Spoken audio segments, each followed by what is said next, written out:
Hello. So I have been called many, many, many names. And one of the names that I had to laugh at, because realistically, to call me this name, I kind of thought, well,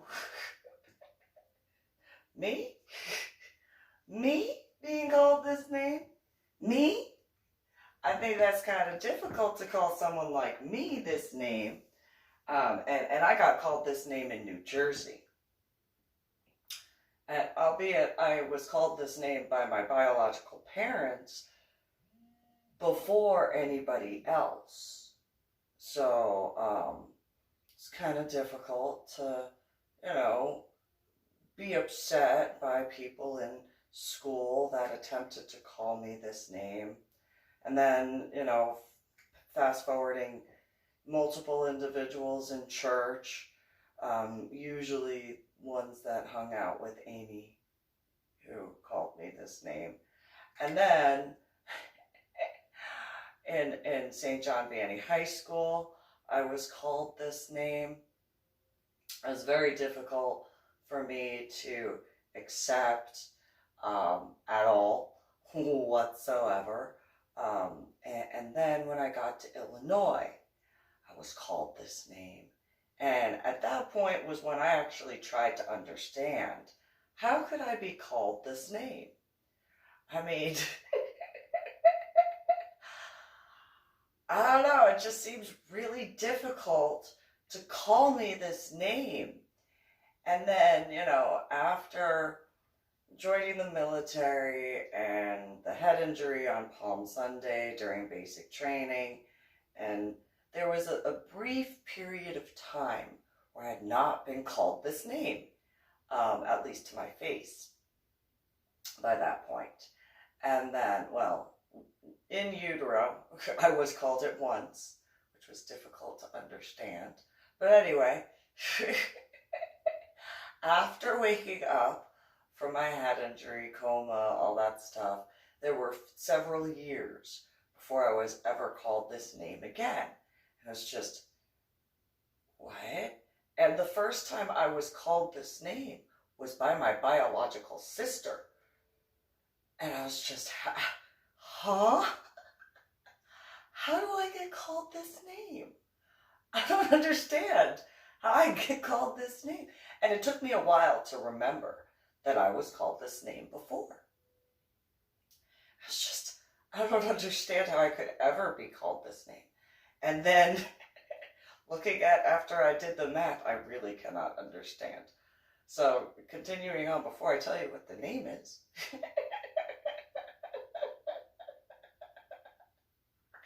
then when I got, not when I was in the pagan community in San Antonio, but when I got into the BDSM, LGBTQP, and swinger communities, I was called this name by other people who were in the community.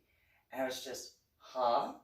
And this happened in San Antonio, this happened in Dallas, this happened in Austin, which was very difficult for me to understand that, because it was a bunch of college students calling me this name. And I'm not saying all college students that called me this name, well, technically I'm not saying it, but the aspects of me being called this name was very difficult for me to understand all these years. And then back in the Dallas area, and then in San Antonio, and again, it was just, how can I be called this name truthfully? I mean, the only reason why I was offended by it was because it was a lie. And it was like, I don't think I fit that category. I mean, not that I've ever compared myself, but looking back as to the people who called me this name, it's one of those, especially when it comes to my biological sister. So what is the name, right? What is the name that I could have been called that would spark so much wonder in me? Well, before I tell you that name, I counted. There's a total of 12. Okay? counted my numbers.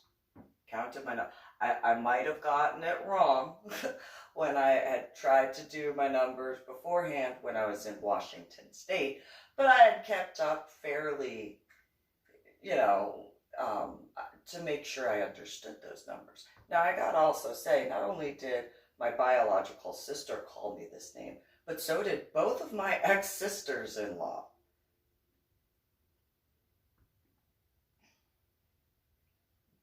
Both Mary Evangelina Nichols Osteen, as well as Susie Marie Nichols Lopez, called me this name, as did my biological sister and a bunch of others in the communities. But and here's an even bigger kicker: my biological aunt Christine also called me this name, and I was just, well, that's kind of the pot calling the kettle black. If that's, I mean, if and I was born in the year of the dog, but I'm specifically a Virgo. So for those who understand zodiac, that means by technicalities the Virgin. And okay, fine, whatever. Possibly in certain regards, because again, I was born and raised in New Jersey, and when I moved from New Jersey to Illinois, I still had my virginity. I was called a slut. All those years, I was called a slut. And so I counted, and I have 12. I have sat on 12 peni in total. That's how many. And so, in regards to like my biological sister calling me a slut,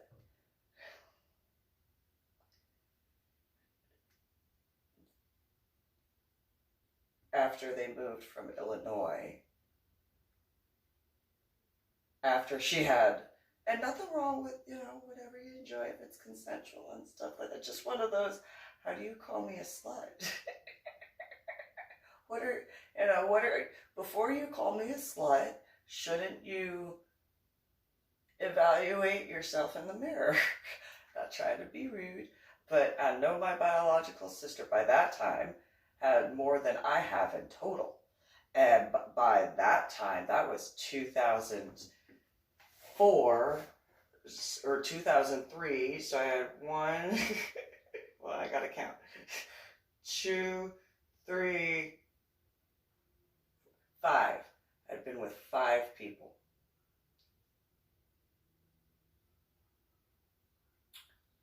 By that time, just in the state of Texas, she had more than my total number. That's just in the state of Texas. That is, and not being rude, just, to each their own. I mean, obviously I've been involved in the different communities and enjoy, but as I've said and written before,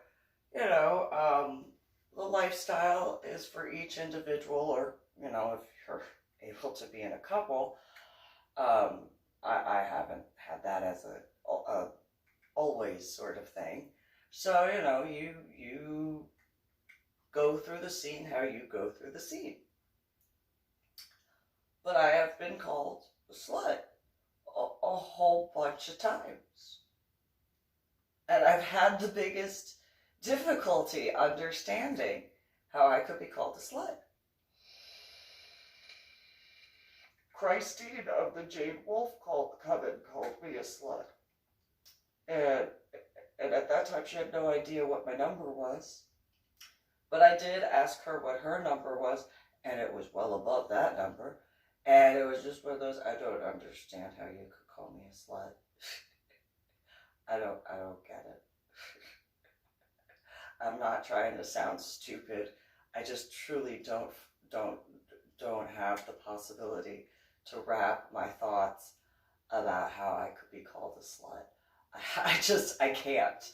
And I researched online the average number for people who are, I think it was up to 25 years old, and the number is above that. And so, I mean, I'm older than 25. I was born in 1982, but it's just one of those, like, I don't understand that. I can't. So I'm gonna go over, the lists. And I've got them broken down into two categories. Ones who knew certain things because they found out, mainly on their own. They didn't have to be told, with the exception of one, of a certain thing I can do. I'm not the only female who can squirt. I just,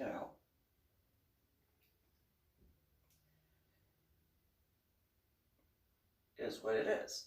And as a real quick pause, Christine of the Jade Wolf Coven had no idea, but was absolutely interested in that. And she's like, I wish I could be multi-orgasmic. Yes, you do. Yes, you do. You do. You do wish. You do wish. You'll never be that way. But keep wishing. Because, there's that saying, hope in one hand and shit in the other. It really should be wish. It really should be, realistically. It really should be wish in one hand and shit in the other, and see which one fills up first. Realistically. But that's my opinion. So with that, pre-head injury, I lost my virginity in 1998, in December. I had found an outfit at Victoria's Secret, and looking back now, it was the most modest outfit ever. It was either a red velour top or a red satin top, and then a red matching velour bottom or velvet, or a red satin. I think it was a red satin bottom. I think it was a red satin bottom and a velvet red tank top. That was me being risque. After growing up in New Jersey, that was me being risque. I can laugh about that now. I really thought I was back then. Back then, I thought I was just such a rebel. I thought I was so rebellious for wearing a tank top and shorts from Victoria's Secret. I thought that. I thought that. I did. I thought that, and I understand now. That is the furthest thing from reality. That's just. I mean, not saying that Victoria's Secret hasn't pumped it up a little bit by a lot, but that was where I was like, I'm so. This is so.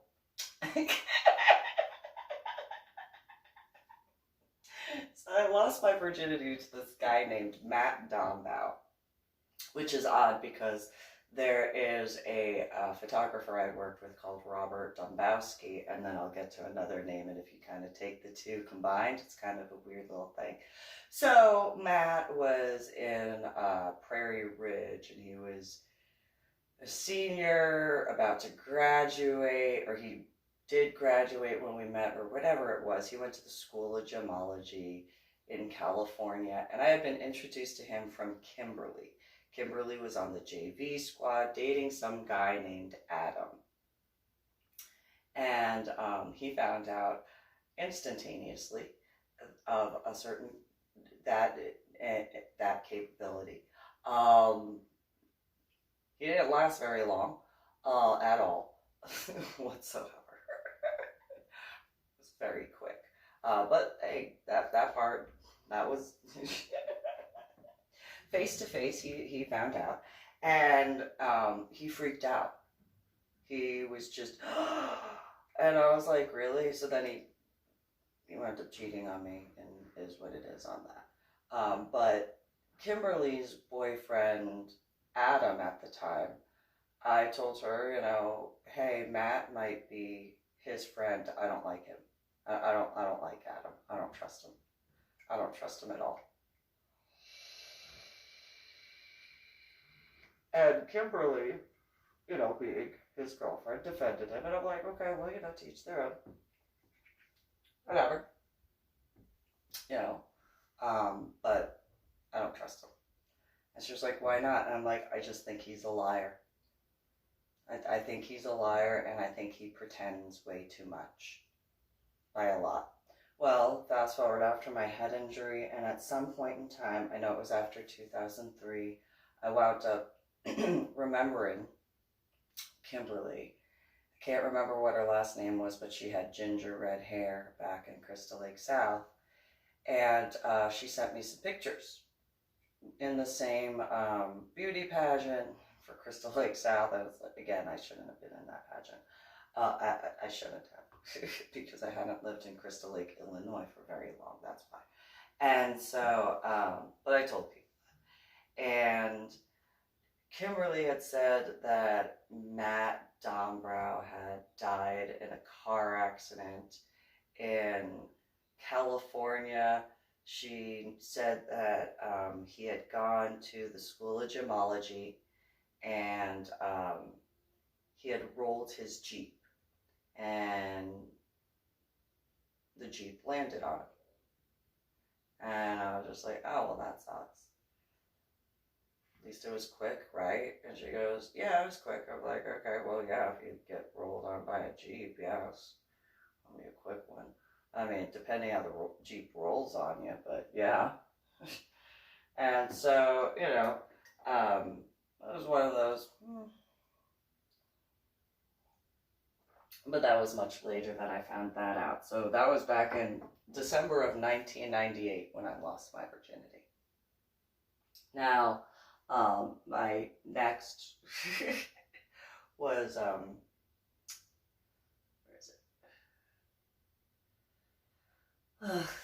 is it? There was, I can't, there was Philip Mikowski from Lake in the Hills High School. And this was one of those, like, I don't really feel comfortable. I've dated a bunch of guys. I mean, not that I've gone all that far with them, obviously, but, dated a bunch of guys. And,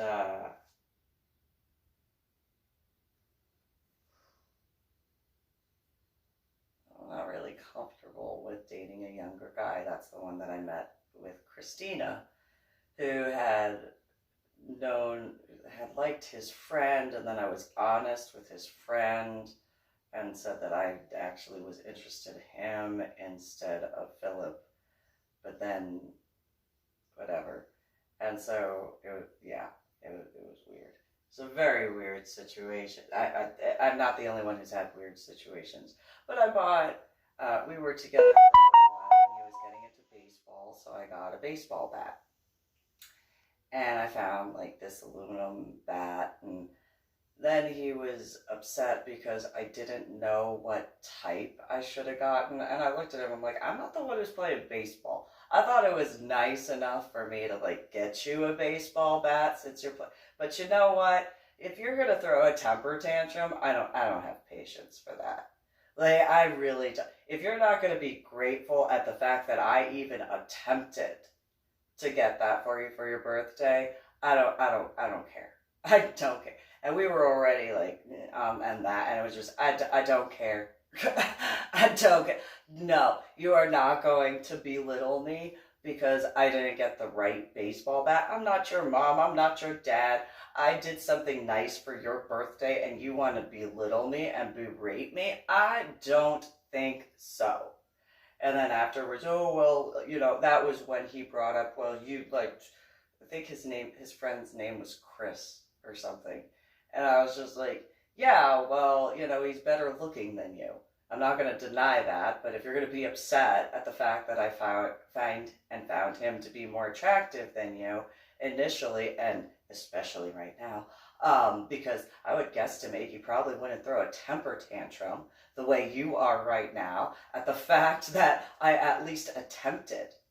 But apparently you want to throw a little temper tantrum. You go throw your temper tantrum. Thank you for giving me the understanding. I don't need to date somebody younger than me like that. If I have to, no, I don't think so. And that would be the boy that wound up working with his dad at the Michelin Tires in Crystal Lake South. That was near, I think it was near Andes or something like that. So then in June of 1999, I had dated a guy named, I think his name was Mike. And I had met him at Jim Malati old Susu Nissan. And he had upset the owner. I know that. He upset the owner of the car dealership. And then he got fired. I was babysitting the owner's son at the time. And his son had like everything. His son had his older son as well, but his younger son that I babysat, he had the whole basement to himself as a playroom. It's like, wow. That's awesome. What is this lot? This must be really cool. And for a younger child, he was actually, out of all the children that I had babysat, he was one of the children that had been able to discuss things on a higher level. It was very interesting. It was a little bit much. I don't deny that. It was one of those, wow, you are smart. I don't remember how old he was, but he was young enough to be babysat. And one day, because it was Jim Malati, old Susu Nissan, Mr. Malati had asked me, and I babysat his son, his younger one, several times by that point. He goes, come out here with me on the balcony. I was like, oh, okay. And I go out on the balcony and he goes, you see that pool right there? And I was like, yes, sir, I do. He said, I changed the shape of that pool because I didn't like it when I moved in. And I looked at him and I was like, what do you mean you changed the shape of the pool? Because you didn't like the shape. He said, well, I didn't like the shape, so I changed the entire shape of the pool. Okay, Mr. Malati. I don't understand this. And he's like, well, I want you to know that that's what I can do. I don't understand, Mr. Malati. I don't understand what that means. And he goes, oh my God. Because we had already talked about military stuff. I already told him I was looking at the military and different aspects. He knew where I had moved from and all that stuff. And he had said, you are the only babysitter that has babysat my son who has not brought anybody over to the house. And I looked at him, I was like, well, I'm not babysitting your son to bring people over to your house. I don't understand. And he said, yeah. Oh my God. So I just want to let you know I changed the shape of the pool. Okay. That seems like a waste of money. But it's your money. So who am I to tell you what to do with your money if you don't like the shape of the pool? But are you sure the ground around it's going to be okay? And he looked at me and goes, what? And I'm like, well, did you make it bigger? Did you make it smaller? Did you do this? Did you do that? Did the construction company put this in? And he's just looking at me. He's like, oh my God. Okay. Let's go back on topic. Okay. And he's like, so, you are the only one who has not brought anybody over to the house. I'm really astonished. And I'm like, okay. I'm glad. It's a good thing, right? He's like, yes, it's a very good thing. Okay. Cool. I didn't do anything wrong? Nope. Okay. Awesome. Not in trouble? Nope. Not at all. You've been respectful to my wife. You've been respectful to my son. Da da da da. I really don't want you to meet my older son. And I'm just like, okay. Well, ironically, his older son wound up showing up to the dealership shortly thereafter, and I understood why he didn't want me to meet his older son. But nonetheless, I wound up getting fired shortly after meeting his older son because I said no. And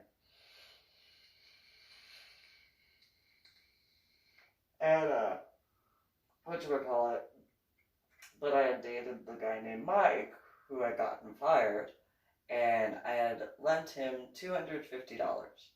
And when my biological father found out that I had lent Mike $250 for paintball, he was like, you need to go over there and you need to get that and you need to do that now. And then Mike went over there and he was like, yeah, so you owe my daughter what? And you're going to pay her because you're not going to, no. You're living in the basement of your parents' house in a room. And no, you're not going to take advantage. No, not at all. That's not acceptable. And so shortly thereafter, obviously we had already broken up by that point. I got my check back for the money that I had, lent him. And then I went to Katie Ayardo's house, and he had written HOE on the back of the car that I had. And it was before I had gotten the Honda Civic. And so I still had the van at the time. I was like, I don't understand. Like, that's a gardening implement, but because I felt the energy from it, it was one of those, what is going on? And so I don't understand. Like, why is it a bad thing to be called a garden thing? Like, I'm so confused. But the energy I'm feeling off of it is kind of like messing with me. I'm kind of confused.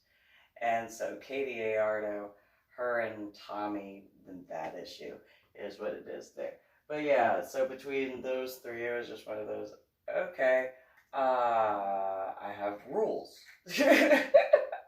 I have this many standards at that point. And you will meet them, otherwise I'm not going to bother. I just, no. And so the next guy I dated, which was when I was still working at Jim Malati, old Isuzu Nissan, was a guy named Thomas Seaman. And he was the one in Ohio, Cleveland specifically. And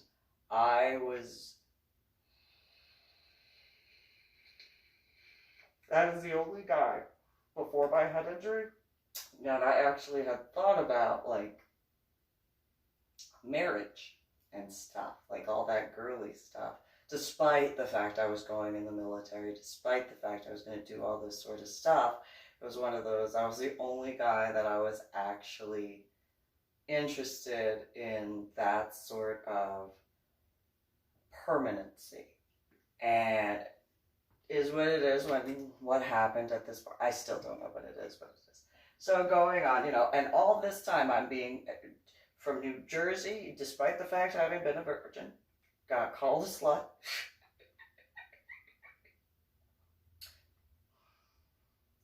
And then Illinois, a whopping 1, 2, 3, 4 guys. 4 guys.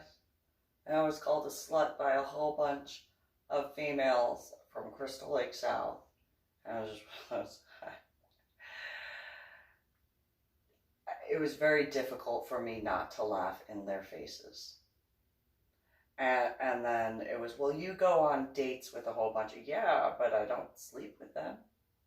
Like, just because I go on dates doesn't mean that I'm, like, sitting on something. And they were just like, yeah, well, because you go on a lot of dates, that's what makes you a slut. I don't think that's what makes you a slut. I could be wrong. I don't think the definition of slut is that. I think you have to do certain things before you can be considered a slut. And there are moral ways of being a slut if you're into that. But I have a very difficult time understanding you. You know, like whether they were cheerleaders, whether they were pommies. It's just one of those, a really difficult time understanding how you can literally look me in my eyes as you, female, whichever ones they were, have a really difficult time with you looking me in my eyes, calling me a slut. Very difficult time understanding that by a lot.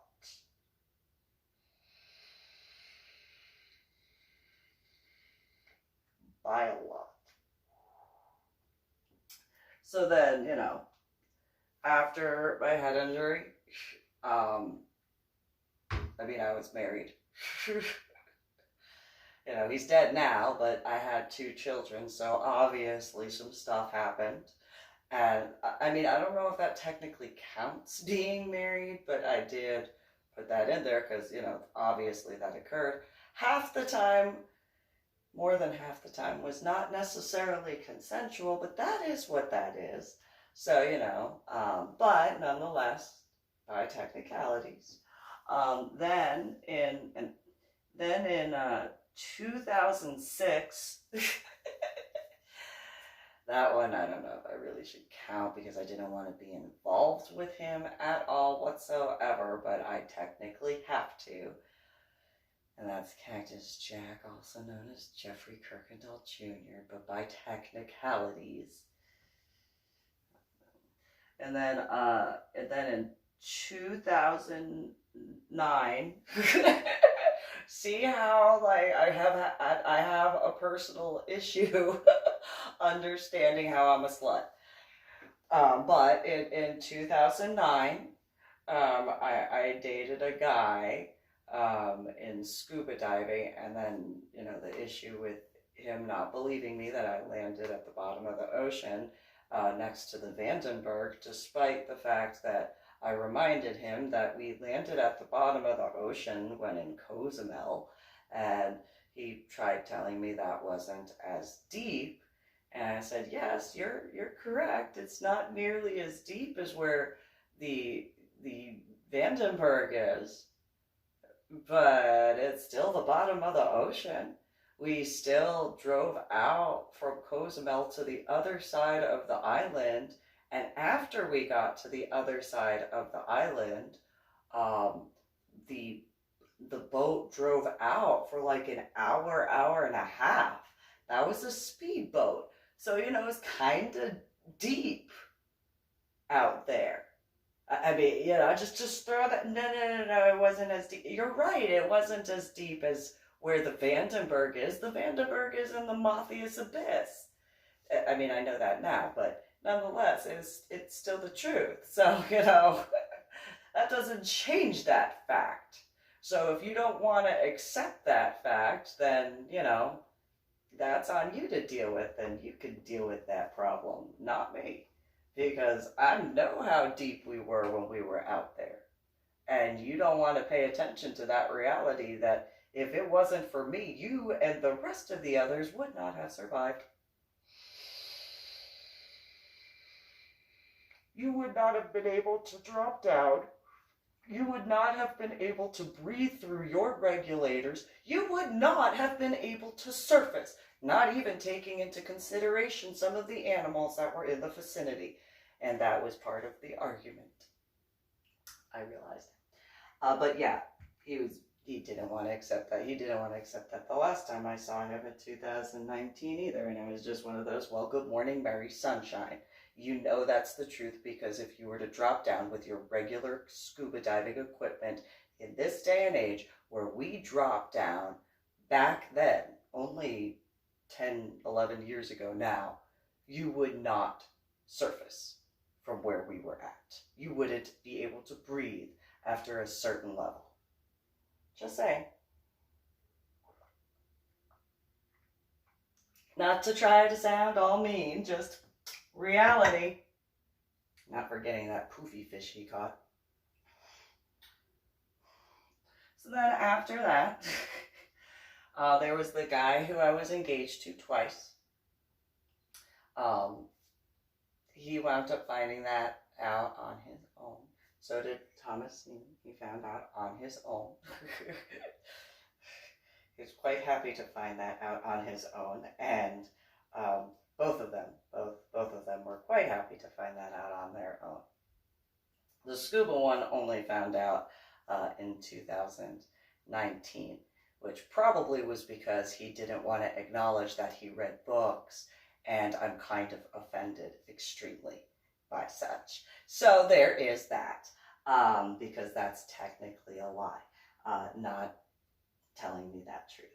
So the guy that I was engaged to, and then in 2011 there was Patrick Kennedy, and he didn't find out at all. He didn't know, and didn't want to. Is what it is. So then after that, the next one that I had actually would be Matt, scuba diver, and he found out on his own. Again, very happy and excited, and so he did, yeah, is what, and so that is what it is. And so then the last one is my now, or wait, no, there's one more. My now ex-boyfriend, the one as far as the Cowboys Dance Hall issue, winding up in Washington State. But he didn't know, and he didn't do what was needed to find that out on his own. But then there was another guy much later in 2018, and that guy found out on his own, and not while sitting on, not at all, whatchamacallit, but that hurt a lot. However, in regards to, obviously I've put it out there, I don't deny that, but to not, to pretend you don't know, yeah, that's a lie to me. That is a lie. If you're speaking with me and you are going to attempt to, and not even have the decency to actually be like, hey, I know you wrote these books, I know you did this, that is, don't pretend you don't know who I am. That is offensive to me, because while I have not denied what I have done, I also do. I have this thing about honesty. I do. I have this thing about honesty, and so it's not that everybody's going to get the chance. That's not a denial. That's not being rude. That's just stating fact. But if you're going to attempt to have any form of a relationship in that sort of a nature, and don't be coy. That'll piss me off. That will upset me. That will actually infuriate me. I don't deny that. That will actually infuriate me if you attempt to be like, oh, well, no. Don't be childish, because then I will be infuriated. I don't deal well with that at all. I do not deal well with that. I don't deal well with lying. And that is a form of lying. That, to me, that is a form of lying. So, not that it's a court of law, but I do have this point. If you withhold testimony on a stand, and you are found out to have withheld testimony by choice, not because you forgot, but by choice, that is considered lying under the guidelines, correct? Correct. That was a rhetorical question. So, I do not like being lied to. I know I cannot be the only person, but I also I'm not a court of law in the traditional sense. There's no denying that. However, do not lie to me and pretend that if you have read my books, which, by the way, then where are my checks? And then, secondly, do not attempt to hit on me and not acknowledge that will I mean, if you genuinely don't know, then you genuinely don't know. But if you are going to attempt to hint around at things, I don't take hints well. Not because I don't, well, mainly because I don't pick up on them. But if I pick up on an attempted hint and it comes across as a lie to me, I'm not going to be happy. I'm not going to be happy. I'm going to be pissy. I'm going to be very upset. I don't handle that well. So, you know, it's just a personal thing. I mean, you know, I can't be the only individual who would be offended by such. I do not believe I would be the only female, or, you know, in other cases, male, who would be offended by such. I mean, where I don't know, you know, certain individuals' faces on, like, point,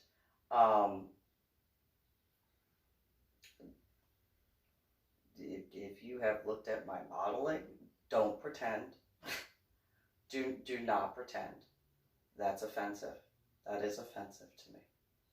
Do not pretend. That is quite offensive. I am modest, but I also am not going to deny who I am. So,